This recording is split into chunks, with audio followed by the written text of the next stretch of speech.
Well, George Carlin, who is passed away, but he was a famous countercultural comedian. And he took a spin on deja vu, and this is what he called it. He called Vuja day. And he said that Vuja day is the feeling that none of this has ever happened before. Right? So, oh my gosh, none of this has ever happened before. And I think if you hung out with Elisha, that you had Vuja day moments all the time. Right? Naaman, healed of leprosy. Whoa, Vuja day. There was a time when he made an axe head float. Whoa, Vuja day.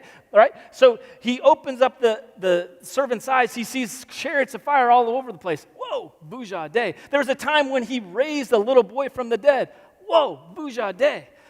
Crazy stuff happening all around him. And this actually doesn't end with just the servant seeing the chariots of fire all around. And it says, later on it says, as the Aramean army advanced toward him, Elisha prayed, "O Lord, make them blind."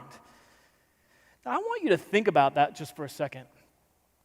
Not only is that a bold prayer, that's a bold thought. Like, whoever thinks, yeah, make my enemies blind, and then prays the prayer and expects it to happen.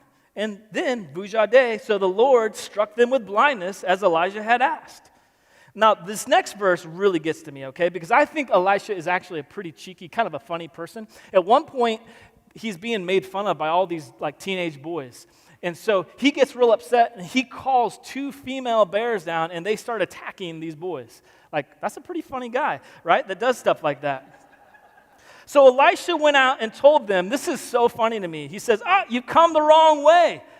This isn't the right city. Follow me. I will take you to the man you were looking for. Now, this also cracks me up because I think that Elisha might have been the first Jedi, right? These are not the prophets you were looking for. And Elisha, in that moment, makes fun and says, like, hey, you blind guys, come with me. And he leads them into the city of Samaria. The city of Samaria is the capital of Israel. And so in Dothan, there's probably, a handful of troops, but not enough to take care of this army. But when he leads them into the city of Samaria, they are now in the capital, the center of Israel. And they're just a small army surrounded by Israel's entire army. What a bold prayer. What a bold prayer. Not that just Elisha asked, but he even thinks to ask.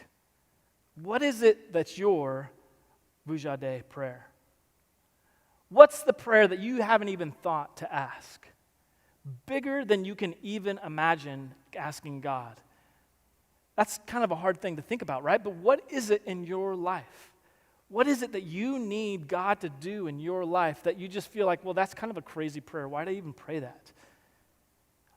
Elisha prays crazy prayers, and crazy things happen. Because he's used to Vuja day moments, things that have never happened before. So what's the bold, the crazy, the wild thing that you need to pray for in your life? What is it?